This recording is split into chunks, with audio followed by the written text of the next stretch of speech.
जादुई घास का घर और ब्राइडल लहंगा। बहुत समय पहले की बात है। रायपुर में श्रुति नाम की एक लड़की अपने माता पिता के साथ रहती थी। श्रुति के माता पिता बहुत गरीब थे। वह जंगल से लकड़ियां काटकर बेचा करते थे। लकड़ी बेचकर जो पैसे मिलते थे उसी से वे अपने घर का गुजारा करते थे। एक दिन श्रुति के माता पिता जंगल से लकड़ियां काटने जाते हैं, लेकिन शाम होने पर भी वे दोनों लौटकर नहीं आते हैं। ये देखकर श्रुति को अपने माता पिता की चिंता होने लगती है। तभी श्रुति सोचती है, लगता है मेरी माता पिता किसी मुसीबत में फंस गई है, मुझे फौरन जाकर उन्हें खोजना चाहिए। उसके बाद श्रुति डरते डरते किसी तरह जंगल में पहुंच जाती है और जंगल में अपने माता पिता को ढूंढने लगती है। माँ, पिताजी कहाँ हैं आप? इस तरह श्रुति जोर जोर से चिल्ला कर अपने माता पिता को ढूंढने लगती है। तभी जंगल में एक जादूगरनी की नज़र श्रुति पर पड़ती है और सोचती है, मुझे काफ़ी दिनों से अपने घर पर काम करने के लिए एक नौकरानी की आवश्यकता थी। ये लड़की मेरे घर की नौकरानी बनने के लिए बिल्कुल सही है। मैं इसे अभी अपने घर लेकर जाती हूँ। उसके बाद जादूगरनी श्रुति के पास पहुँच जाती है। जादूगरनी का डरावना रूप देखकर श्रुति डर जाती है और वहाँ से भागने लगती है। लेकिन जादूगरनी अपनी जादू से एक रस्सी से श्रुति को बांध देती है। तभी श्रुति उस जादूगरनी से कहती है, कौन हो तुम? छोड़ दो मुझे घर जाने दो, प्लीज छोड़ दो मुझे। अब मैं तुझे नहीं छोड़ूंगी।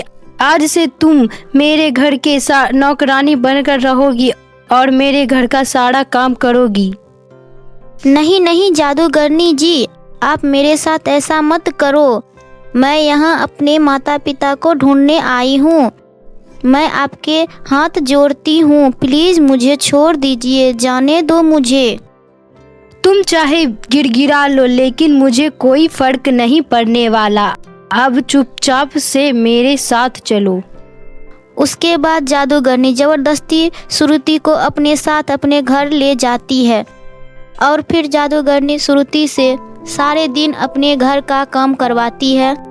बेचारी श्रुति दिन भर काम करके थक जाती है, लेकिन जादूगरनी को उस पर बिल्कुल भी दया नहीं आती है। उल्टा वह जादूगरनी श्रुति की पिटाई भी करती है। फिर एक दिन श्रुति मौका पाकर वहां से भागने लगती है, लेकिन जादूगरनी का पालतू कुत्ता श्रुति को भागते हुए देख लेता है और वह जादूगरनी को सारी बातें बता देता है। जादूगरनी भागते हुए श्रुति का पीछा करने लगती है और थोड़ी ही देर में वे श्रुति को पकड़कर अपने घर ले आती है और वह जादूगरनी श्रुति से कहती है, जादूगरनी, लगता है मेरे मार का तुझ पर बिल्कुल भी असर नहीं हुआ है।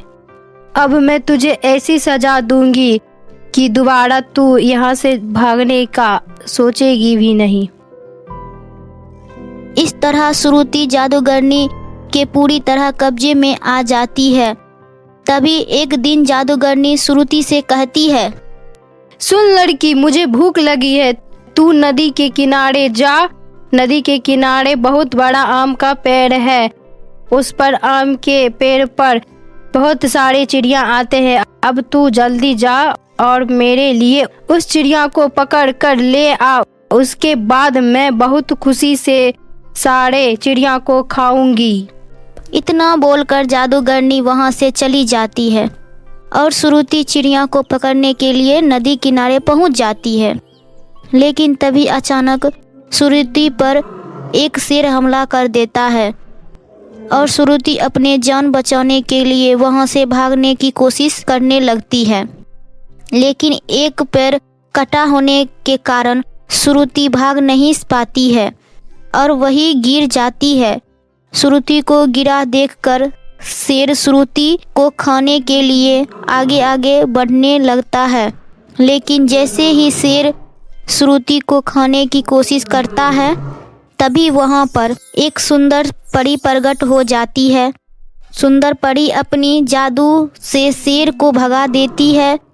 श्रुति का एक पैर कटा होता है, जिसे देखकर सुंदर परी को श्रुति पर दया आ जाती है। उसके बाद सुंदर परी श्रुति से सारी सच्चाई पूछती है और श्रुति सुंदर परी की दुष्ट जादूगरनी की सारी बातें बता देती है।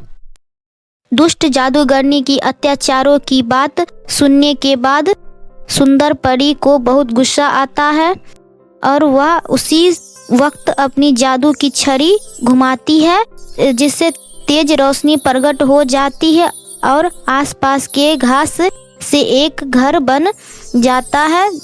उसके बाद सुंदर परी अपनी छड़ी से एक लहंगा प्रकट कर श्रुति को दे देती है और कहती है, सुनो प्यारी श्रुति बेटी, घास का घर कोई मामूली घास का नहीं है, बल्कि ये एक जादुई घास का घर है और ये लहंगे भी जादुई है। यहाँ लहंगे तुम्हारे हर इच्छा पूरी करेगा। इस लहंगे से तुम जो मांगोगी तुम्हें वे मिल जाएगा। सबसे पहले तुम इस जादुई घास के लहंगे को पहन लो और जाओ उस दुष्ट जादूगरनी से अपना हिसाब बराबर कर लो। इतना बोलकर सुंदर परी श्रुति की कटी पैर को ठीक कर देती है। उसके बाद श्रुति सुंदर परी की जादुई लहंगे को पहनकर घर के अंदर जाती है और उस घर को दुष्ट जादूगरनी के पास चलने के लिए कहती है। श्रुति के कहने पर घास का घर उड़ते हुए दुष्ट जादूगरनी के पास पहुंच जाती है। उसके बाद श्रुति उस जादुई घर के पास से कहती है, सुनो जादुई घास के घर, इस दुष्ट जादूगरनी ने मेरे ऊपर बहुत ज्यादा अत्याचार किया है। अब अभी से सबक सिखाओ। श्रुति के इतना कहते ही उस जादुई घास के घर से एक बड़ी सी तलवार निकल कर आती है और वे दुष्ट जादूगरनी पर हमला कर देती है और दुष्ट जादूगरनी को कुछ भी करने का मौका नहीं मिलता है। देखते ही देखते वे तलवार दुष्ट जादूगरनी को मार देती है। फिर थोड़ी देर बाद उस जादुई घास के घर से एक आवाज आती है, मैंने इस दुष्ट जादूगरनी को मार दिया है। अब तुम बताओ, अब मैं तुम्हारी और क्या मदद कर सकती हूँ। श्रुति, हे जादुई घास के घर, मैं अपने माता पिता से मिलना चाहती हूँ। क्या आप मुझे उनसे मिलवा सकती हो? प्लीज आप मुझे उनके पास ले चलो। उसके बाद वह जादुई घास का घर हवा में उड़ता हुआ उस एक गांव में पहुंच जाता है। उसके बाद श्रुति को उसके माता पिता दिखाई देती है।